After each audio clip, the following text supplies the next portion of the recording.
Así que, bueno, nada, primero de todo, muchísimas gracias, ¿vale?, a todos por estar aquí. Es el telar dorado y en este espacio, pues bueno, lo que hacemos es, hoy es la edición número 27 ya, llevamos a 27 personas invitadas a este espacio. Nosotros le llamamos tejedores porque, bueno, cada uno con su, como se llama el telar dorado, telar, tejer, ¿no? Entonces, cada uno, ¿no?, como que representáis un hilo de este telar de conocimiento, de experiencia, ¿no?, bueno, de bagaje, de trayectoria, de aprendizajes, de retos. Y vosotros, como personas únicas que sois, aportáis esa autenticidad al espacio, ¿no?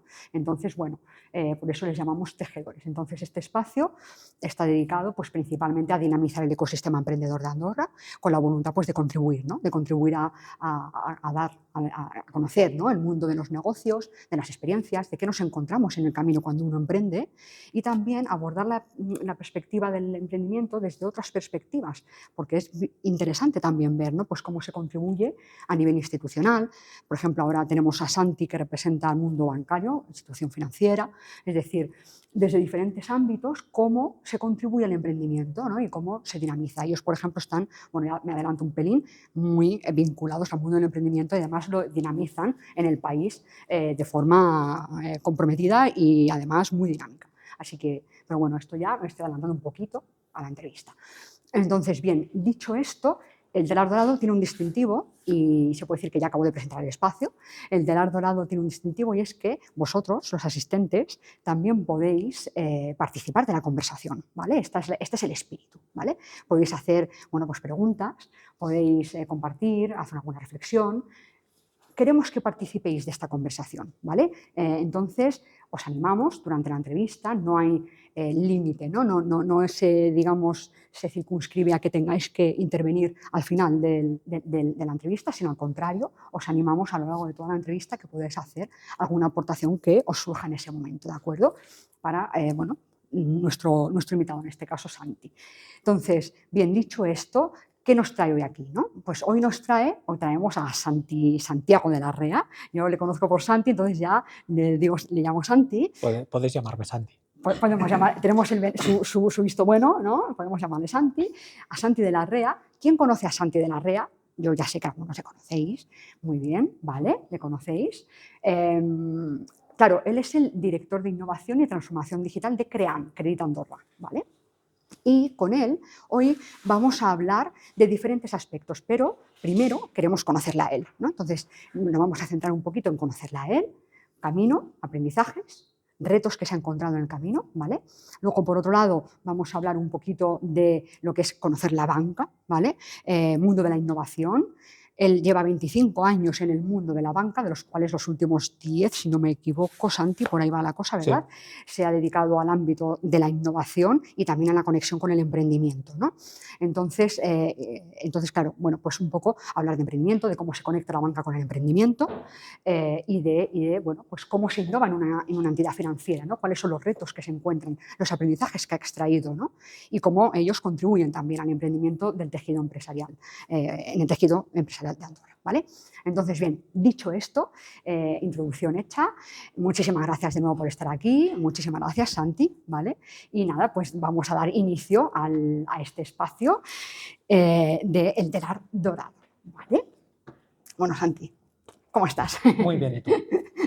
¿Sí? Sí. Bueno, pues nada, claro, a mí, Santi, antes de entrar, ¿no?, un poquito más en materia, sí que es verdad que, bueno, el telar dorado tiene este distintivo, como he dicho, ¿no?, de conocer un poco a la persona, ¿no? Vamos a conocer quién es Santi, ¿no? Entonces, hay una pregunta que os hacemos siempre a todos los tejedores, ¿no? Y es ¿quién es? ¿No? ¿Quién es Santi de la Rea? ¿Quién eres, Santi? A nivel personal, profesional, puedes responder un poco como a ti te apetezca, pero ¿cómo te definirías a ti mismo? Vale, pues, a ver, yo soy un friki, para empezar. O sea, pues, primer aspecto mío, yo soy siempre he sido de videojuegos, Guerra de las Galaxias, anime, manga, y es lo que ha marcado mi guía de personalidad bastante. Ligeramente techie hasta donde se puede llegar, porque cada día es más difícil ser un techie porque cada vez es más mainstream. Solucionador de problemas desde bien joven, padre, marido y empleado de banca desde hace 25 años, que cada vez que lo digo me lo creo cada vez menos. Es que de unido, ¿eh? O sea, Y es tengo decir, 46 años.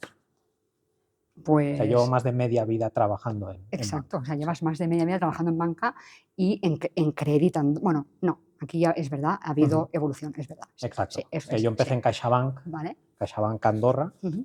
que fue luego adquirida por Credit Andorra, y como que nos mantuvieron la antigüedad, pues yo ya digo que by default, por trade date, empecé a trabajar Vale. en Credit Andorra hace 25 años. Madre de Dios, Sí. se dice pronto Además, 25 el años. recorrido de CaixaBank fue relativamente corto porque me parece que la adquisición fue allá al 2004, si no recuerdo mal. Ujú, O sea, que fueron máximo 4 años que estuve ujú, solo CaixaBank. ujú. Sí. Y en toda la evolución, claro, por 25 años en banca, ¿no? Sí, Da, ¿no? Entonces, tenemos una hora de entrevista y tenemos algunos temas que también me gustaría abordar a lo largo de la entrevista, ¿no? Pero es cierto que si te pregunto cuáles han sido los mayores aprendizajes que te has llevado de toda tu trayectoria para llegar hasta este momento en el que estás ahora, ¿cuáles dirías que han sido? En banca, Ujú. pues Sí. yo creo que el aprendizaje más fundamental, que es algo que te dicen y te interiorizas a lo largo de los años, pero luego llega 2008 y te das cuenta de verdad, esto no te lo he contado, o sea, para que veas que hay batallitas para rato, Madre de Dios. es que no se puede jugar con el dinero de las personas. Ujú, O sea, nosotros somos, bueno, en Andorra lo somos prácticamente los tres, pero somos una empresa sistémica de país, ujú, ¿vale? ujú, Lo que significa que si la empresa se va a la mierda, el país se va a la mierda, ujú, básicamente. ujú, Y eso significa que hay una cantidad de responsabilidad sobre todo lo que haces, lo que se hace, las decisiones que se toman, lo que comercializas, cómo lo comercializas, qué pasa detrás, ujú, que hace que te das cuenta de que al ser un pilar de la ujú, economía, ujú. no puedes jugar con según qué cosas, ¿no? Y es uno de los aprendizajes fundamentales. Digo 2018 porque fue la crisis de las subprimes, en el que yo recuerdo que en 2008, 2009 estábamos por aquella zona. Yo recuerdo que lo que pasaba en la calle y lo que pasaba en el banco eran cosas completamente distintas, ¿vale? Porque en la calle aún no se estaban dando cuenta de la crisis que estaba viniendo y en todas las entidades bancarias del planeta estábamos luchando día a día para que el dinero continuara teniendo valor al día siguiente.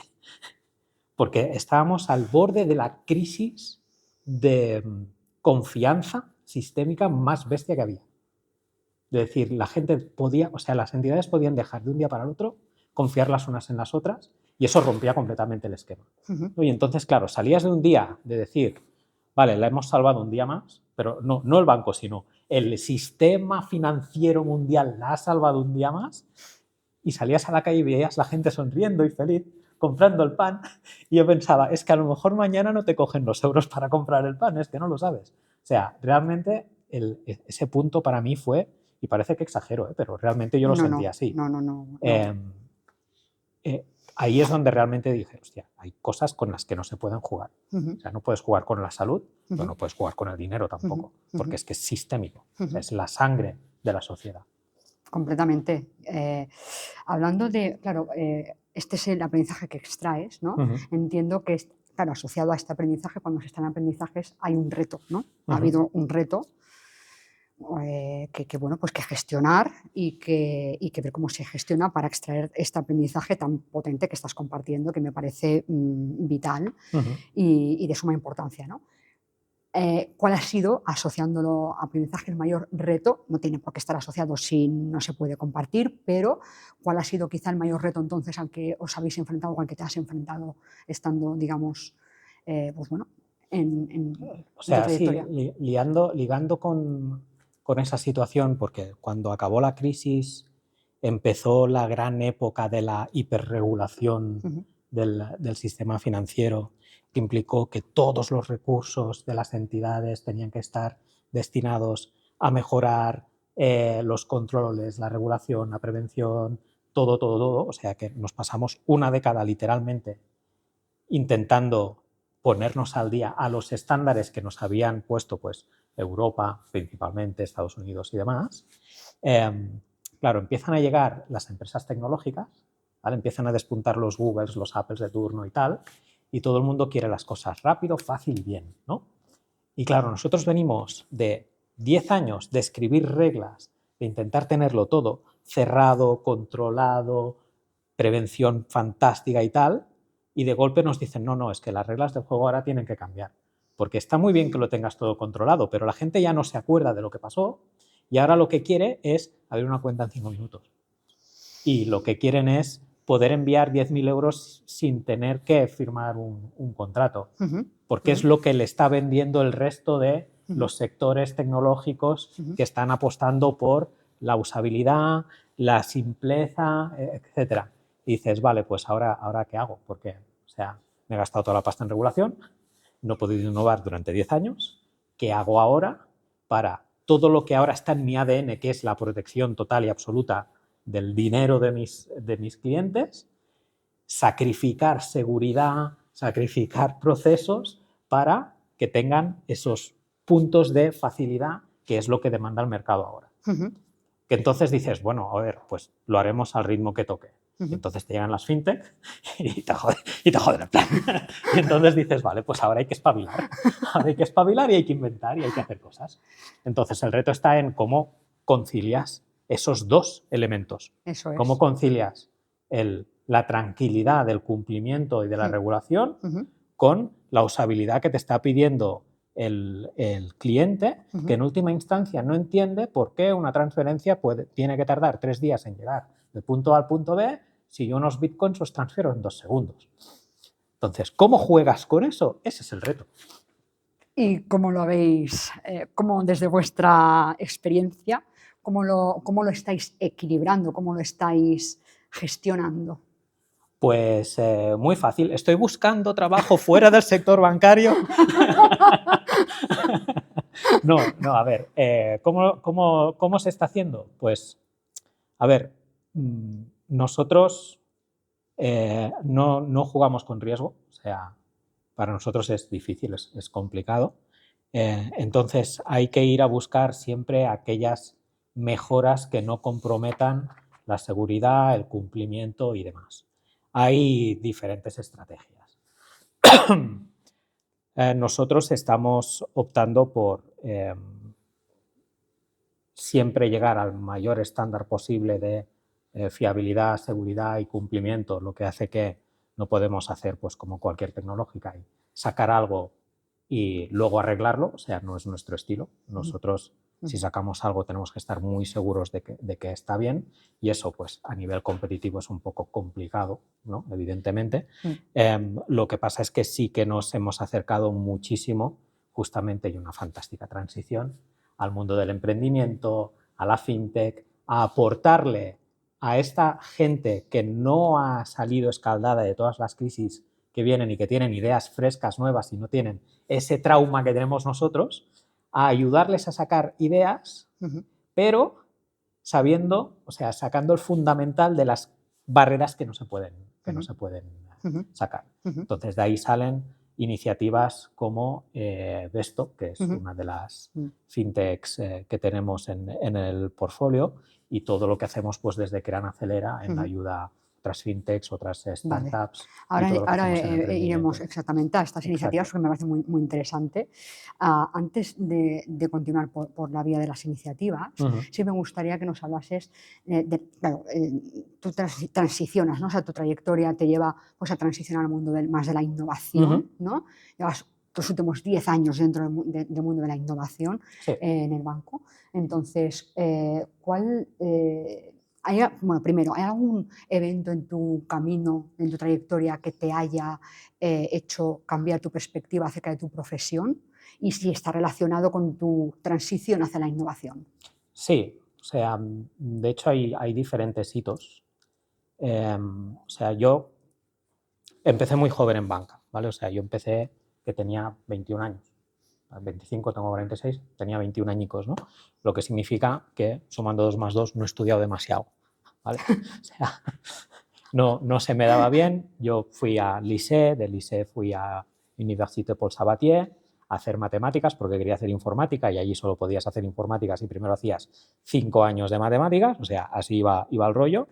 Yo tenía unas notas en matemáticas bastante malas porque no era un tema que me interesara a los niveles que pedían. De hecho, en la universidad nos hicieron una prueba a toda la clase y a mí me dijeron literalmente, vete para casa, tú no sirves para esto. Y ¿sabéis qué hice, no? Me fui para casa. O sea, literal. ¿Para qué van a estar mis padres pagándome aquí un piso si no sirvo para eso? Yo me fui para casa y empecé a pedir trabajo. Y empecé haciendo de profesor de informática en la Fundación CaixaBank para los abuelos que hacían informática en aquella época, porque yo ya tocaba, era tequi, era nerdy, otra cosa no, pero en Toulouse es muy fácil tener acceso a ordenadores de segunda mano, así que me fabriqué mi ordenador de segunda mano y tal cual, y tenía el tal. Y además, como que era Caixa, y Caixa lo tenían todo súper bien marcado, o sea, ya tenía los temarios, lo que tenía que dar en cada sesión, o sea, era pan comido. Lo único que hacía falta era alguien que supiera un poco y tuviera labia. Check, ¿no? Entonces, los requisitos. empecé con la primera generación de aula de informática de Fundación CaixaBank, que aún se sigue haciendo en Fundación Crean con el SPY, y aún voy a hacer charlas de tanto en tanto. Mira. De hecho, tengo que hablar contigo porque necesito un robot para dentro de 15 días. A ver si me ayudas con eso. Genial. Fenomenal. Es todo conectado. Todo conectado. Todo conectado, el telar. El telar. Y entonces empecé allí lo que fue mi primer punto de contacto con el mundo bancario, porque era fundación, o sea que no tenía nada, pero yo seguí poniendo mis currículums, ya me conocían allí, dijeron, bueno, buen chaval, nos ha sacado de un apuro y me cogieron en el back office de operaciones de CaixaBank, que básicamente es, vosotros veis en las películas la gente que dice compro, vendo, pues yo formaba parte del equipo que luego hace que eso se haga realidad, ¿vale? Porque el compro, vendo es muy bonito, pero luego a ver quién mueve la pasta y quién mueve las acciones. Pues un menda, o sea, es lo que me tocaba. Y empecé allí back office haciendo mis operaciones. ¿Qué pasa? Que en el mundo CaixaBank se hacía muy poca operativa, estaba como muy especializado todo lo que se tenía que hacer y estaba todo muy reglamentado, había 0 errores, lo que hacía que cada día, si mi horario era de las 8:30 de la mañana a las 6 de la tarde, a las 5:30 nadie tenía trabajo, se había acabado el trabajo. Había 0 incidencias, todo estaba procedimentado, o sea, a las 5:30 acabas tu trabajo, ¿qué haces durante media hora? No había YouTube, no había prácticamente internet, pues te esperas. Y yo en vez de esperar me puse a trastear y me di cuenta de que dentro del software que había de gestión podías grabar macros que registraban tus tecleos y entonces aprendí a programar esas macros y con esas macros pude transformar el trabajo que antes hacía en 1 hora y media en un trabajo que hacía en 5 minutos. Lo que hacía que en vez de acabar a las 5:30 yo ya acababa a las 3. Entonces, ¿qué hago para no aburrirme? Pues entonces empiezo a mejorar los sistemas de mis compañeros, con lo que hoy en día se conoce como Shadow IT. Antes era un héroe, ahora soy un prófugo. Esto funciona así, pero bueno, eran otros tiempos. Y claro, pues me cogieron como chispa, ¿no? Y bueno, pues fueron unos años muy bonitos en el que teníamos muy poco tiempo porque lo teníamos todo como muy bien montado. Hasta que nos compró Crédit Andorra y allí las cosas no tenían absolutamente nada que ver. Porque allí el fundamental de Crédit Andorra en aquella época, que ahora ha cambiado un poco, era me da igual lo que me cueste, me da igual si voy a ganar o perder dinero, si el cliente lo pide se hace, punto. O sea, era así. Lo que hacía que tenías unos circuitos terribles. O sea, si un cliente de golpe y porrazo quería comprar coronas islandesas y no teníamos la divisa abierta, pues se abría un corresponsal en coronas islandesas, se montaba un proceso, se hacía y ese tío pues compraba sus coronas islandesas y nadie nunca más va a volver a comprar coronas islandesas, pero ahí está el problema, el pollo y todo lo que quieras. Resumiendo, porque no vamos a tener tiempo, aprendí un montón, ¿vale? Estaba a punto de decirte ya. Aprendí un montón en aquella época y con la experiencia que tenía, lo que aprendí y todo lo que llegamos a montar en back office operaciones, todo ese conocimiento, llegó el segundo punto de inflexión en mi carrera, que es cuando me cogen un día y me dicen, Santi, ¿tienes 5 minutos? Yo dije que sí y me pasé 1 año y medio en Suiza porque estábamos desarrollando la implantación del nuevo core bancario que íbamos a tener en la entidad, cuyo objetivo era tener una expansión internacional muy coherente, muy consistente, porque era un core bancario súper guay, que integraba súper bien y tal cual, y nos pasamos un equipo entero pues, durante 1 año y medio definiendo, desarrollando, implementando, y estuve en los equipos que lo implementaron en Andorra, en Madrid, Luxemburgo y Panamá. Y cuando se acabaron las implantaciones, entonces me cambiaron de departamento, me dijeron, tú ya no vas a estar en back office, ¿sabes? Aquello que vuelves de la guerra y te dicen, tu casa ya no está. Y me metieron en departamento de organización. Entonces, en el departamento de organización, lo que me pidieron, o nuestra tarea, era básicamente organizar, muy bien, Santi, 10 puntos para ti, pero básicamente era gestión, ideación de procesos, allí me formé en diseño de procesos Lean, cálculo de FTEs, eficiencia de departamentos y demás, que fue una época pues bastante divertida. En esa época jugué un montón de videojuegos, recuerdo, porque la verdad es que, o sea, el trabajo iba saliendo, era bastante divertido, pero no era aquello de decir es un marrón puro de salir cada día. Y entonces llegó el tercer punto de inflexión, que me volvieron a decir, Santi, tienes 5 minutos, y yo no me acordaba de que la última vez me secuestraron durante 1 año y medio, y esta vez dije, sí, tengo 5 minutos, y me metieron en un zulo durante 2 años. Y en ese zulo, y cuando digo zulo, quiero decir que estábamos en una sala con muy poca ventana, cerrados, con una puerta con código, cuyo código no sabía todo el mundo, y con un proyecto ultra secreto, con un equipo creamos Mercat, que fue en su época, porque estamos hablando de 2014, 15, 16, 17, el primer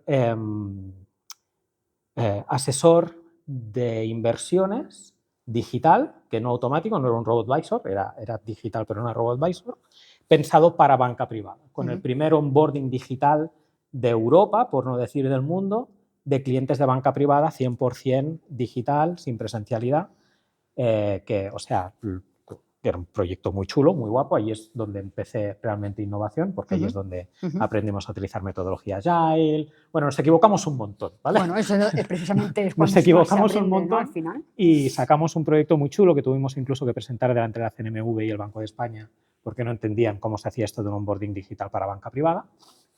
Se lo tuvimos que explicar nosotros. Y entonces pues estuvimos haciendo ese proyecto, y al final de ese proyecto me dijeron, vale, Santi, tienes 5 minutos, y yo dije, che, ¿qué pasa aquí? Y entonces allí me propusieron ser responsable del departamento de innovación, y yo dije que vale, pero que me llevaba mi equipo conmigo, y entonces, desde entonces, ahí estamos en innovación. Ahí estáis en innovación. Sí. De todo lo que has contado, más todas las batallitas que tendrá, ¿no? En todos estos años, porque lógicamente están, ¿no? ¿Qué aprendizajes extraéis y qué recomendaciones también darías, ¿no? Cuando se lideran procesos de innovación? Vale. Sobre todo en organizaciones consolidadas, también con una estructura ya muy establecida. O sea, a mí con el tiempo me han acabado explicando, desde fuera, porque esto desde dentro no lo ves, que he tenido un perfil de intraemprendedor, ¿vale? Sí. Que intraemprendedor básicamente es alguien que de dentro de la organización que se pone a crear cosas desde cero, básicamente. Yo no lo había interiorizado hasta que me lo expliqué. Tiene que venir alguien de fuera a decirte lo que eres, porque si no, no te enteras, ¿no? O sea, aquello que estás de mierda hasta aquí, no sabes ni dónde estás, pues es eso. Y entonces los aprendizajes o los consejos para todos aquellos de vosotros aquí presentes que trabajáis en grandes empresas, que ya llevan mucho tiempo trabajando y que ya tienen los procesos montados, es que si os toca crear algo desde cero, es muy difícil, os lo va a criticar todo el mundo, porque es lo que pasa, pero cabeza bien alta, porque que os quiten lo bailado. O sea, es muy complicado dentro de una empresa que está en marcha funcionando y en procesos de eficiencia, empezar algo desde cero y transformarlo en algo que sirva de algo. O sea, es complicadísimo.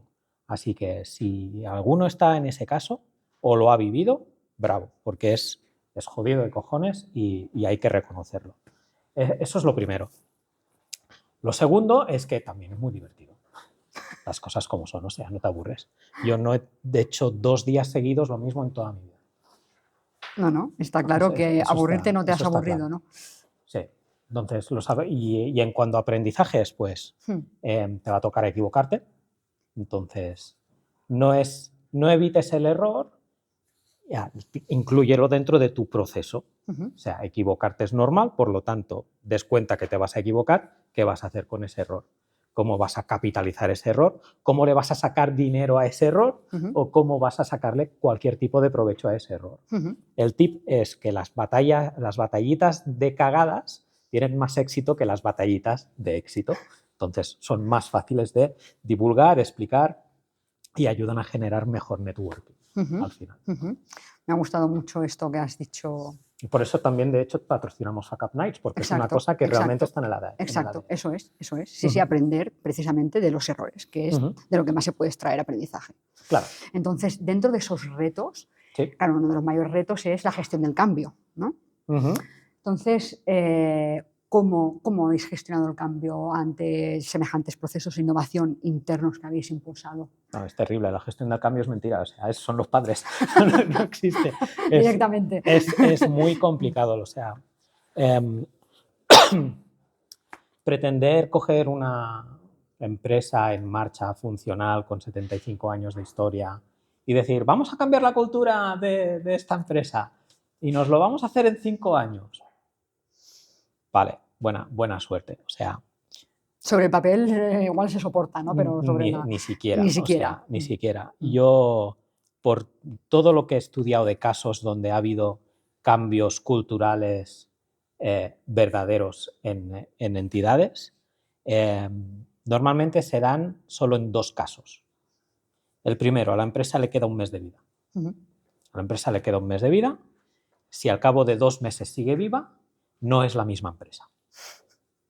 Ha habido un cambio radical, ¿no? El ejemplo Netflix es el que más me gusta de todos. El ejemplo Netflix estaban a punto de cerrar, los reunieron a todos en el parking un viernes por la tarde y se cargaron el 80% de la plantilla. El 20% siguiente volvió el lunes y se respiraba otro ambiente, mira tú por dónde. O sea, fue muy radical, no le deseo eso a nadie.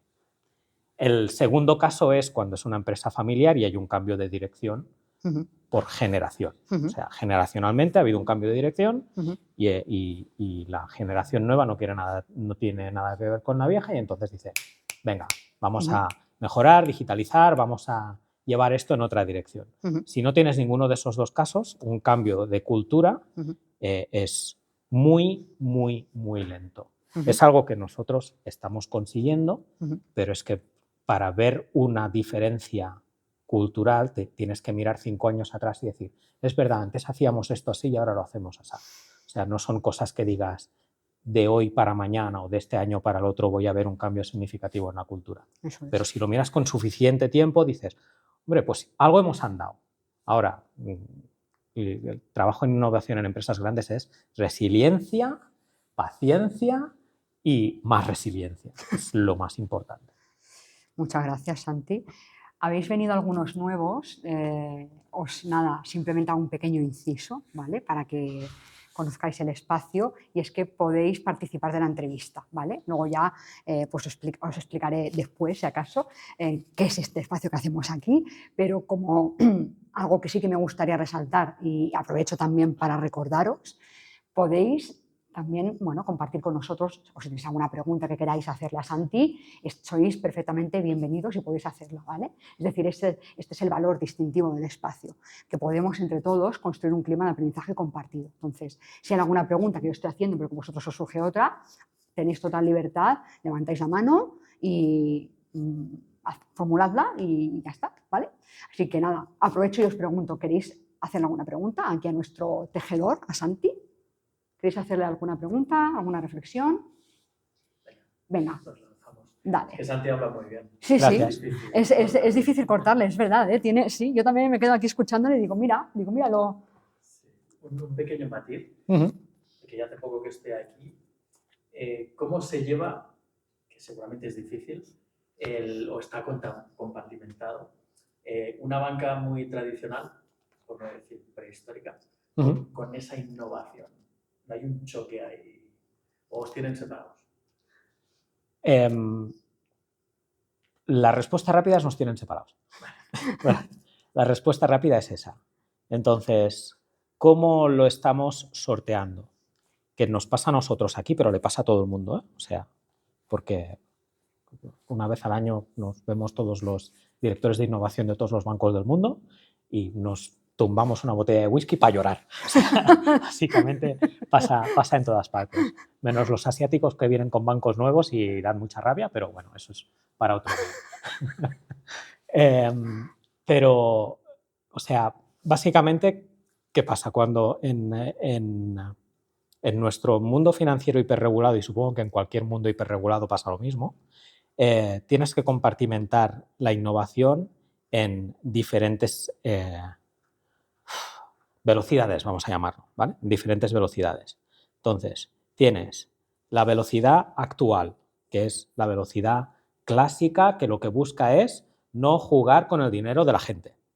Entonces, ahí es donde ves la inmensa mayoría de las cosas que acaban siendo productivas, que es tecnologías probadas, certificadas, comprobadas por 1 millón de usuarios anteriores, que sabes que aquello funciona y si no funciona, sabes a quién tienes que ir a partir de las piernas y responderá. Eso es lo que normalmente llevas a producción, ¿no? Luego tienes la innovación experimental, que es la innovación en la que lo único que haces son pruebas piloto, ¿vale? Pruebas, conectas con cosas que tengas en integración o con pruebas muy falsas, pero vas cogiendo un poco de experiencia de lo que se está llevando a cabo, interactúas mucho con esas empresas que normalmente son startups para darles feedback de qué es lo que están haciendo bien, qué es lo que están haciendo mal, qué es lo que se busca, qué es lo que no, y aquello no va a ir a producción hasta dentro de 2, 3, 4 años cuando ya estén, o sea, cuando esa startup ya no sea una startup y ya diga, no, mira, es que ya facturo más que tuyo, vale, pues ahora te voy a contratar los servicios. Ahora jugamos, ¿no? Y luego tienes la innovación más puntera, que ahí es todo brindis al sol, o sea, aquello es ideación pura, un poco de, pues lo típico de, venga, vamos a hacer banca en las gafas de Apple y cosas que no sirven de nada, pero que empiezas a explorar un poquito, es más I más D tal vez, ¿vale? Pero que realmente es completamente etéreo y aquello, igual el 1% de aquello lo ves productivo dentro de 10 años. Pero bueno, le empiezas a echar un vistazo para ver dónde está. Nosotros estamos, en cuanto a innovación se refiere, trabajando mucho en la parte de los pilotos, es donde más estamos, y un poquito en la parte más futura, porque tampoco tenemos suficiente pulmón para lanzarnos a hacer una investigación y desarrollo muy bestia. O sea, no nos verás a nosotros meternos en, pues vamos a alquilar no sé cuántas horas del Barcelona Supercomputing para sacar unos algoritmos de tal. Ya hay alguien que lo va a hacer y nosotros vamos a acelerarlos, emprenderlos, invertirlos y lo que haga falta, ¿vale? Pero estamos más en la parte de pata de pilotos experimentación para que dentro de, cuando la cosa esté realmente bien, tirarla para adentro. Que de allí también pueden haber cosas que salgan a producción, pero ya serán cosas que no puedan poner en peligro el sistémico del banco, ¿vale? O sea, no me voy a poner a hacer transferencias con una tecnología hipernovedosa por lo que pueda pasar, ¿vale? O sea, ya con Bizum ya fue un pelín pronto porque hubieron problemas de seguridad en algunas entidades y tal, con suplantaciones de identidad y cosas que pasaron. No nos gusta jugárnosla de esa manera. O sea, esas cosas desde la calle no se conocen. No, claro que no. No trascienden. Evidentemente. Claro que es súper seguro, cojones, para eso estamos, ¿no? Pero tenemos que hacer de padre así del palo. No puedes jugar con eso. ¡Oh, papá, pero mira, los demás están jugando! No. Que te vas a hacer daño, niño. O sea, no queremos, Claro. básicamente. Aprovechando un poco que has conectado ya con el emprendimiento y para pasar un poco a cómo, qué perspectiva tenéis vosotros, ¿no? De cómo desde el ámbito bancario se puede contribuir al mundo del emprendimiento en base a vuestra manera de hacerlo y demás. ¿Cómo se contribuye, cómo estáis contribuyendo y cómo se debería contribuir desde el sector bancario al mundo del emprendimiento? Hay muchas maneras. Nosotros estamos buscando la fórmula que mejor se adapta a nuestra realidad a la realidad de país, Ujú. ¿vale? Ujú. Con ambiciones, evidentemente, Ujú. pero dentro de lo que se puede hacer, Ujú. ¿no? Que es, al final es lo que hay. No somos Silicon Valley Bank, Ujú. ni para lo bueno ni para lo malo. Entonces, ¿qué pasa? Que nosotros, claro, hay que entender que mi departamento, que es innovación, tiene una particularidad muy rara, nos gusta, que es que colgamos del área de inversiones. Entonces, no estamos impactando tecnología, ni estamos impactando organización, no, nosotros estamos en inversiones.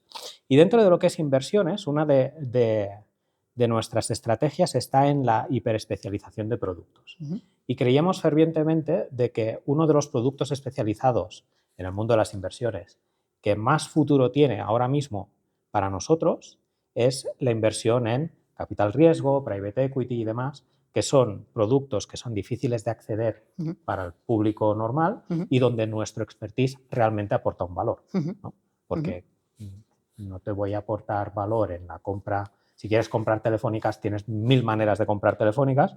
Nosotros es una de ellas, ¿vale? Pero encontrarás 1000 maneras que a lo mejor te resultan más cómodas para comprarlas, ¿no? Ujú. Ujú. Para comprar private equity venture capital es más complicado. Nuestro expertise, del que nos sentimos orgullosos, nuestro talento y conocimiento, aporta valor ahí, ¿no? Ujú.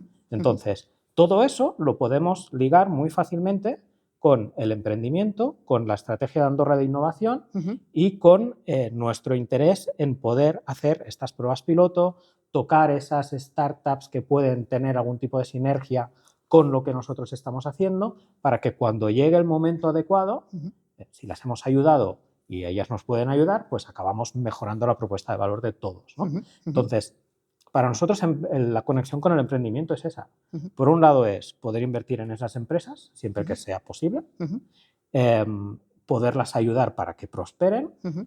y si además podemos encontrar una sinergia, Ujú. fantástico para todos. Ujú. O sea, básicamente es una estrategia muy Ujú. sencilla realmente, ¿no? Es ayuda y luego ya te ayudarán. O sea, Bueno, al final es espero que te vayan las cosas mejor que a mí, porque así ganamos todos, ¿no? claro, sí, sí. ¿Y qué iniciativas estáis impulsando para fomentar? Este es el momento en que ya Este puedo es el lanzar momento que mi cuña venga, publicitaria ya. te dejo que lances la cuña Vale. publicitaria. Entonces, esto lo voy a hacer amigable, ¿vale? Venga. Descárgate el código QR. Tal. Descárgate el código QR.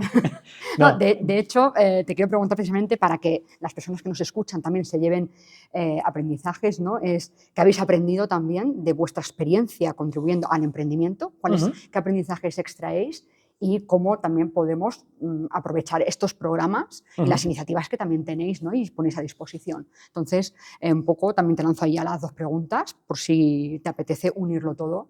Vale. Me lo has puesto un poco Un complicado. poco Yo iba ya complicado, con mi ¿no? discurso Ya comercial, me ya venga, tenía no. la chuleta Vale, aquí pues y te ahora dejo me la has que... liado. Y habla primero de las iniciativas y luego ya nos No, cuentas mira, los aprendizajes. muy sencillo. Ujú. O no tan sencillo, no lo sé. A ver, nosotros empezamos con el flirtear con el mundo del emprendimiento con dos iniciativas hace ya 5 años. Ujú. ¿Vale? La primera fue el lanzamiento del fondo Scale Up, que fue el primer fondo de Venture Capital de derecho andorrano Ujú. jamás realizado, que es de ¿estáis locos? Sí. O sea, yo pensaba, ¿pero dónde nos metemos? O sea, esto siempre pasa. O sea, somos innovadores y pioneros, pero a lo loco. O sea, no es aquello de innovación de telediario. Nosotros nos metemos donde no nos llaman. Es terrible. Pero siempre es así. O sea, es lo que hay. Es vuestro ADN, es vuestro sello. Sí, yo creo que viene de aquella época de lo que quiera el cliente, me da igual, Me da yo lo igual, hago. pero hay que... Yo creo que viene de allí, Bueno. realmente. O sea, eso forma parte aún de aquellos resquicios de cualquier cosa vale. Los tipos de interés estaban por las nubes, cualquier cosa, o sea, ya salía bien, pero en fin, me voy por las ramas. Entonces, lanzamos este fondo. Este fondo, complicado de cojones, porque un fondo de Venture Capital no se monta como un fondo cualquiera. O sea, tenemos experiencia en montar fondos, evidentemente, pero montarte tú tu propio fondo de Venture Capital requiere ciertas cosas que salen en el libro y ciertas cosas que no salen en el libro, ¿vale?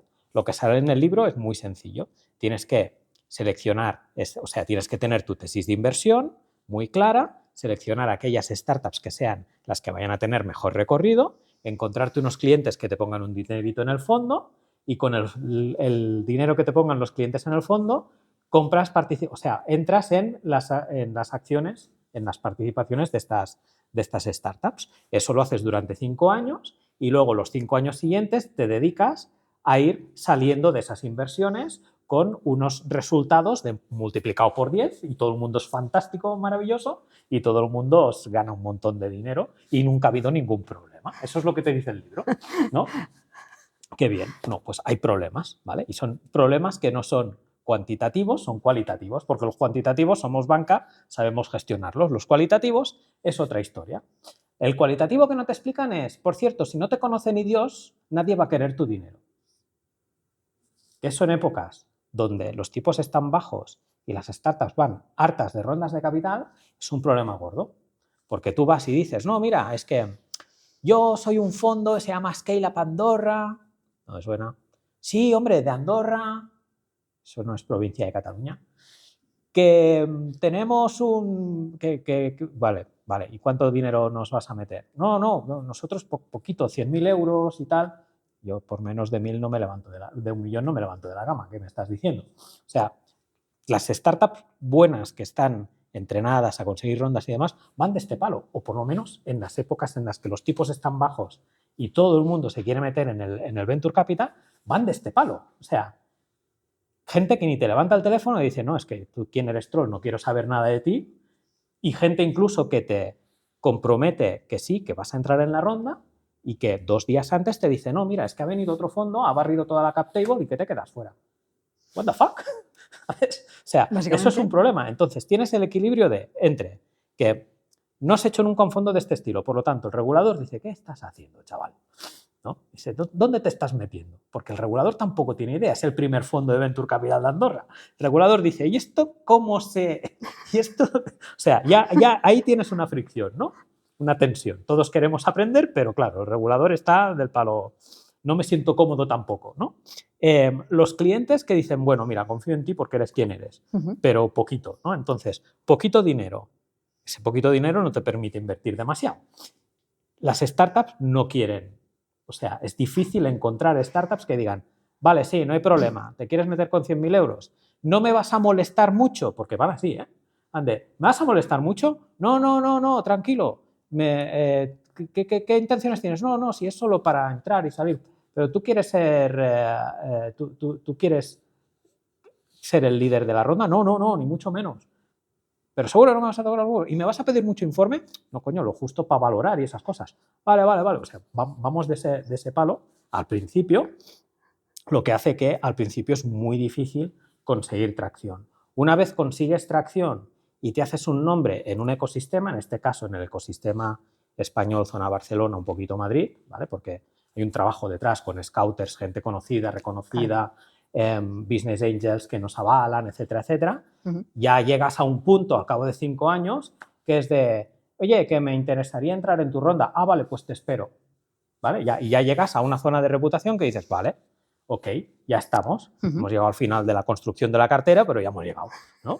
Dices, y claro, y luego está la fase de la desinversión, que también es complicada, porque no es como unas acciones de Telefónica, no puedes decidir vender y ya has vendido. Ya no, allí tienes que esperar a ver cuál es la situación de la startup, si hay una ronda nueva, si en esa ronda nueva quien quiere entrar está dispuesto a comprar tus acciones. O sea, es un movimiento complicado.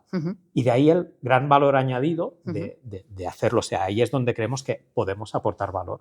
Porque si le puedo quitar ese dolor de cabeza a un cliente que quiere invertir en este tipo de cosas, pues ostras, yo creo que ahí mi comisión me la he ganado. ¿Sabes? Completamente. Entonces, ahí estamos. ¿Quieres hacer pregunta? Vale. Sí. O sea, yo justamente he estado en el lado contrario. Vale. En una startup con diversas rondas, llegando hasta 1 millón de euros de ronda, y justamente la visión es justamente la contraria a la tuya. Correcto. Si bien, en tu caso, la experiencia que tú tienes, ¿no? Montando el Venture Capital es lo especial que son las startups, entiendo porque ibas a startup ya con mucho recorrido y ya con rondas bastante altas, porque en España... No, con recorrido no, con potencial. En España una ronda de 1 millón de euros para una startup ya es alta. Ajá. Entras dentro, no puedo decir yo, del 5%, pero entras dentro de un margen de startup. 1.000.000, 2 millones la ronda, sí.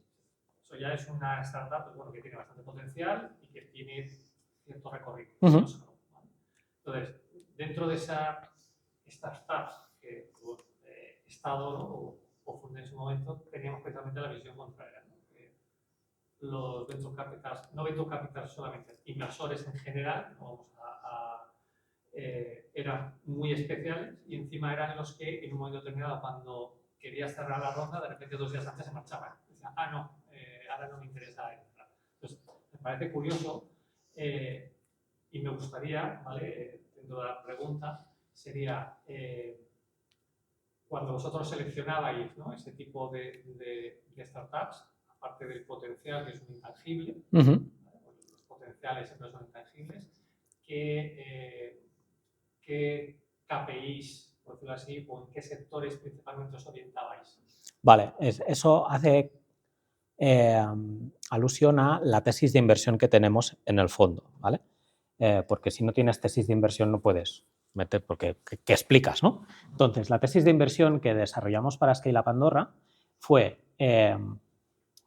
sectores que en aquel momento estaban dictados por la estrategia de innovación del país a ser sectores estratégicos de país. Porque entonces lo que podíamos vender es no solo te estoy dando dinero, sino que como que tu sector es puntal y estratégico para el país, te puedo introducir al ecosistema de país para poder sacar oportunidades de desarrollo, expansión y tal, ¿no? Que fue aquella época tan bonita que teníamos con Ari, que estaban montando en los diferentes pilares, hicimos unos cuantos workshops y estábamos mirando tal, que fue guay, o sea, estuvo bien, pues estábamos más o menos en aquella época. Y la idea era esa, era apalancarnos en el potencial de atracción de Andorra para decirle, mira, te invierto y te introduzco fácilmente en todo el ecosistema, ¿no? Y a lo que dices que, claro, visto del otro lado, es que hay cabrones en todas partes, tío. O sea, al final la conclusión es esa. Hay cabrones en todas partes. Tenemos algunas startups que dicen, que le dices, ¿me puedes pasar los resultados de este trimestre? Y dice que no me toco los huevos. ¿Sí? Digo, vale, entonces ¿qué vas? Te vas a un fondo más grande que también es inversor suyo y le dices, ¿a ti te los ha dado? Sí, sí, a mí me los ha dado. ¿Me los puedes dar? Sí, sí, claro, aquí los tienes. O sea que vamos, hay de todo en todas partes, ¿no? Y por ello no quiero decir que el comportamiento de la startup no sea el adecuado, quiero decir, todo el mundo tiene sus intereses y está claro que hay fondos que son mucho más depredadores del rendimiento que otros, ¿no? Nosotros, pues, era nuestro primer fondo, vamos un poco de inocentitos ahí. Si te dijera, no, es un fondo de 80 kilos y tenemos que sacar un rendimiento X en tanto tiempo, te diría, vale, pero no era la intención. Y de hecho yo creo que eso es lo que hizo que la reputación luego fue muy rápido al positivo de decir, ostras, sí, conocemos a esta gente, nos invitan aquí, nos vamos a hacer unas motos de nieve, no nos tocan los huevos y además nos conectan con Gran Valira, Caldea y no sé quién y no sé cuánto. Dices, pues venga, va, ¿qué son 100.000 euros? Nada. ¿En la cap table molesta? ¿No molesta? Pues venga, para adentro, no pasa nada. Entonces, ese es el kit. Y ese era uno de los proyectos. Y me estoy enrollando un montón y no estás haciendo tu trabajo de cortarme adecuadamente. No, es que entonces, no lo estoy haciendo, es verdad. El segundo proyecto justamente fue Vesto. Y ahí nos metimos también en un berenjenal de 3 pares de cojones. Porque quisimos hacer Venture Building. También, ahí, sin cinturón de seguridad. Y entonces, Venture Building es coger y crear desde cero una startup de fuera para que sea independiente y en algún momento volverla a incorporar y que, o sea, pero la montas fuera porque así es más independiente, todo tiene que ir más rápido y tal. También sin experiencia previa y solo con lo que decían los libros.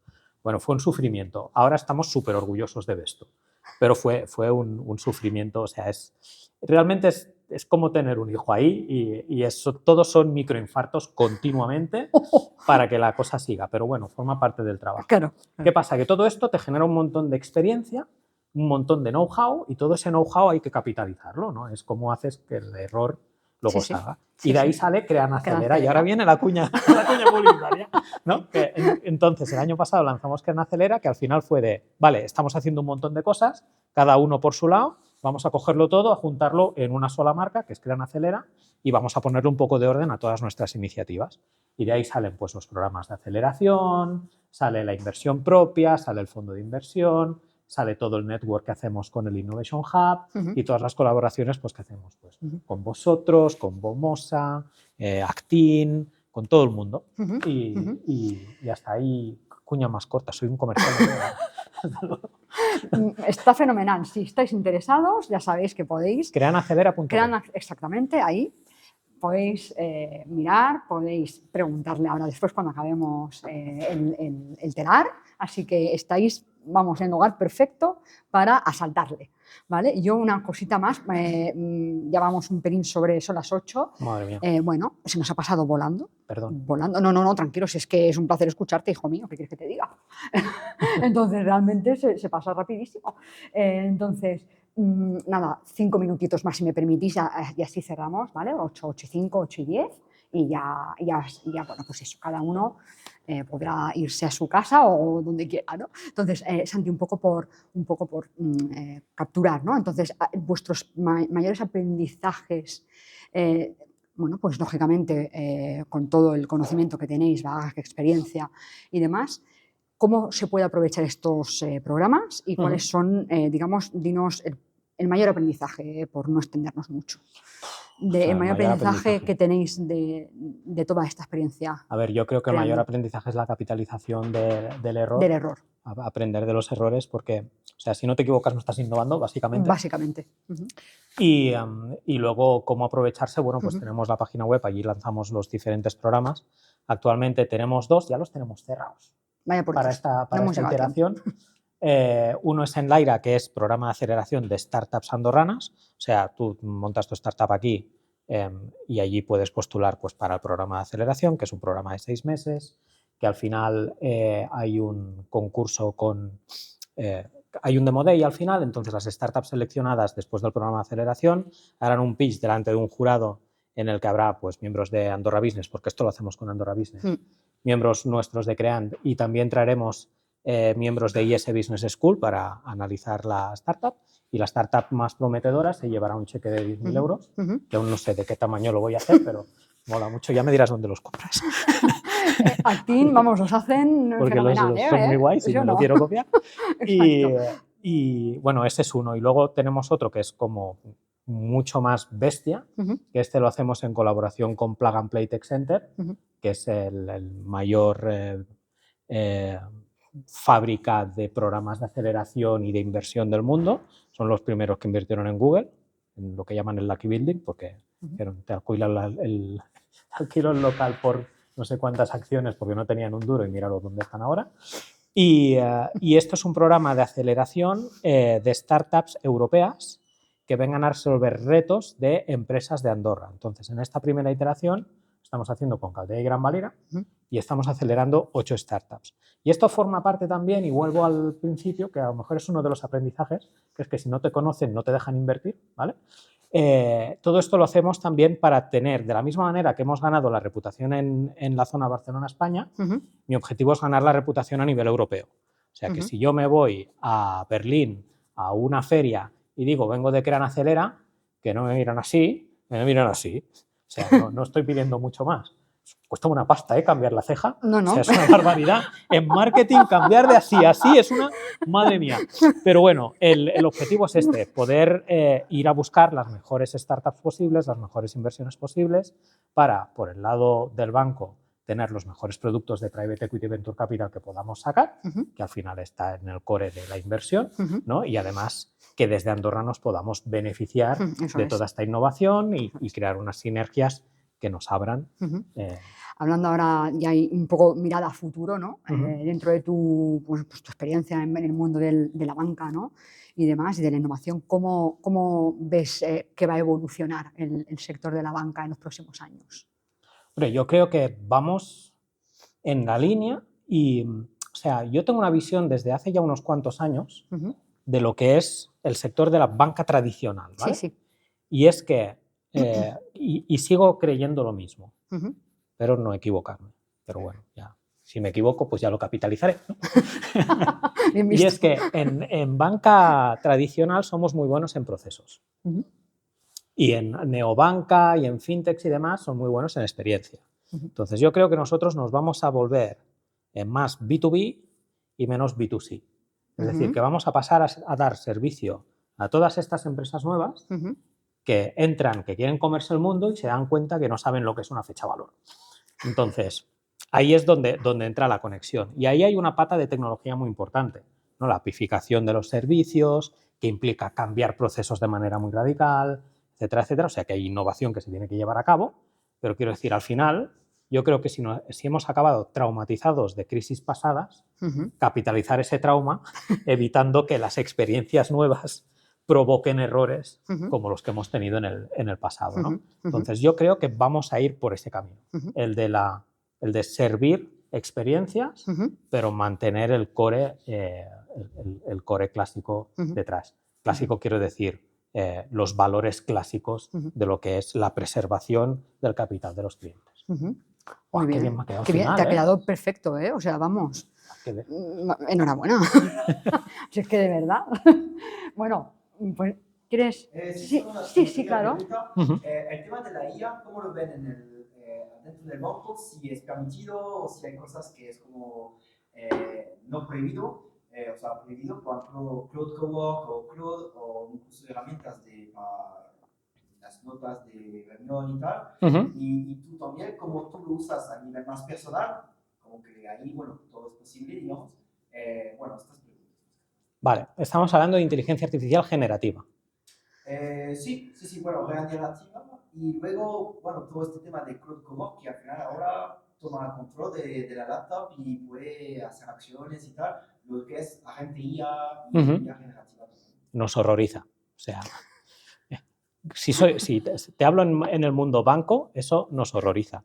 Te hablo en el mundo usuario, odio que nos horrorice.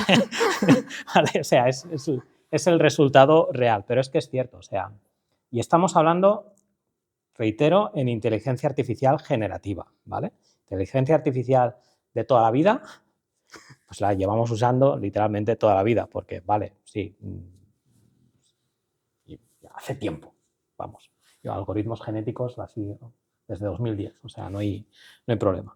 Pero, claro, ¿qué pasa con la generativa? Que sí que es cierto que para departamentos como el mío, que no están tocando parte sistémica, pues el hecho de que estemos restringidos a las cosas más... Porque tenemos una IA, ¿vale?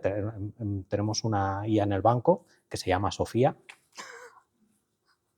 Me preguntaron a mí cómo llamarla, si no se llamaría Inteligencia 3000. ¿Por qué no? ¿Vale? Que es así, que está hipersecurizada y bueno, pues con todos los estándares necesarios para que si tienes que introducir datos que puedan ser relativamente sensibles, que también tenemos una normativa que nos dice que nos cortan los dedos, las manos y todo, dependiendo de lo que vayas a hacer, o sea que eso también está muy cubierto regulatoriamente, pero tenemos una IA que no es agéntica ni mucho menos. Yo creo que estamos hablando del modelo de ChatGPT en versión 3.5 por el tipo de respuestas que me da, que bueno, para salir del paso, pues te hace algún apañillo. Pero en cuanto a funcionalidades, evidentemente, ahora mismo que acaba de salir, está bastante limitada. O sea, no puedo guardar contextos, no puedo guardar conversaciones de una manera que luego me resulte fácil encontrarlas, etc. Estamos justo empezando ahí y es para cosas muy, muy puntuales, ¿vale? Todo lo que es programación con Claude y demás, supongo que ya llegará.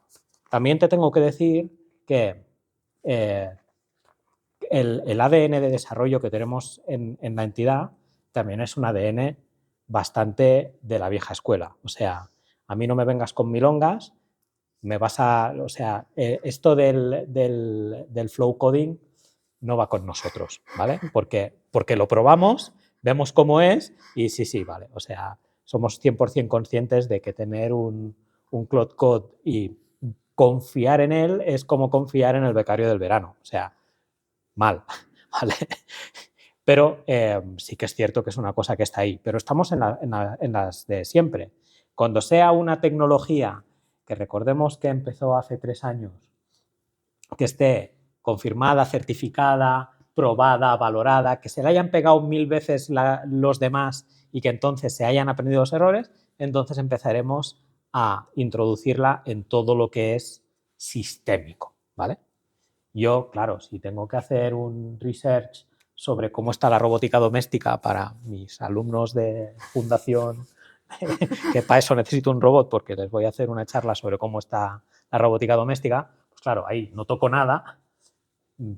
Me gustaría utilizar mi notebook LM, no lo voy a hacer en el banco porque no tengo acceso desde allí, ¿vale? Pero es un research completamente etéreo que no impacta en absoluto, o sea, no tiene nada que ver con el banco. ¿Y en cómo lo utilizo yo en mi casa? Pues yo soy muy usuario de, si te interesa, yo soy muy usuario de ChatGPT por costumbre y lo utilizo mucho para generar buenos contextos y que básicamente me haga el trabajo con los contextos que tengo hechos. Así que es LLM contextual puramente. O sea, me encanta tener de un proyecto externo irle diciendo, recuerda que he utilizado esta plataforma para hacer no sé qué y que me mantenga todo el registro del stack tecnológico, porque pasan 2 meses y digo, oye, ¿con qué había hecho esa voz de IA el otro día y tal? Dice, sí, eso lo hiciste con Narakit utilizando la voz Daisy de no sé qué. Ah, vale, gracias. Y ya está, o sea, eso es maravilloso. Sin duda. Es sí, inteligencia artificial para abuelos, básicamente. Es de, oye, porque no me acuerdo de lo que había dicho. Sí, hombre, sí, tranquilo. Yo te lo... Eso es. Así la uso. Soy un usuario muy básico yo de ella. Muy bien. ¿Alguien más quiere hacer una última pregunta, aportación? ¿Para ti cuál es el mayor enemigo de la innovación en la banca? El mayor enemigo de la innovación en la banca andorrana. Madre mía. Creo que soy yo. No, a ver, ¿cuál es el mayor enemigo de la innovación en la banca andorrana? El público objetivo. Creo que es el mayor enemigo, porque es muy difícil justificar proyectos nuevos cuando tu base de usuarios es tan limitada. Yo siempre hago la comparación odiosa, porque es odiosa. Me invitaron a los laboratorios, en plural, de innovación de CaixaBank, ¿vale? Que luego al final tampoco innovan tanto, ¿no? Pero hacen un montón de research. Y mi base total de usuarios es equivalente a su base de pruebas piloto. Entonces, cuando ellos quieren hacer una prueba piloto, tienen una playa de 80.000 usuarios para hacerla. Y entonces miran si vale la pena o no hacerlo. Yo, vale, yo con tu piloto ya me he comido el mercado entero. O sea, no tengo más dónde ir. Entonces, claro, ¿cómo justificas según qué cosas, ¿no? Ahí también sacas conclusiones, o yo saco conclusiones de decir, vale, pues a lo mejor no me vale la pena intentar innovar en pagos, que son cosas de volumen, transferencias, tengo que ir a cosas de valor. Y por eso hemos basculado más a pues, private equity y demás, que si tengo 1000 clientes y esos 1000 clientes me meten 400 millones, pues ya me salgo un margen. Vale, ya no tengo que ir a volumen de usuarios. Sí. Y es más fácil de exportar también. De Andorra no saldrá el próximo Bizum internacional. Vamos, por lo menos no en los próximos 5 años. Tamaño. Sí, sin duda, del mercado. Yo creo que es el mayor enemigo. Porque es que el cliente es un recurso escaso en Andorra. ¿Alguien más quiere aportar algo? ¿No? Vale, pues ya vamos cerrando, sí. Disculpad, que nos hemos quizá alargado un poquitín, ¿vale? Pero bueno, muchísimas gracias, primero Santi, por compartir tu experiencia con tanta cercanía, tanto humor, ¿eh? O sea, mira que te conocía, pero no, o sea, hasta qué punto tienes humor y vamos, está fenomenal. Luego cuando publiques esto, luego me van a echar. Ya verás. Y nada, bueno, hemos hablado de muchísimas cosas, la verdad, muy interesantes. Banca emprendimiento, me gusta mucho capitalización del error, me ha gustado muchísimo. Cada uno entiendo, ¿no?, que nos llevamos cositas, ¿no?, que hemos extraído de esta conversación tan interesante con Santi. Y nada, bueno, muchísimas gracias a vosotros, porque sin vosotros, evidentemente, pues, con vuestras aportaciones, vuestras preguntas y demás, pues lógicamente el espacio aumenta de valor, ¿no?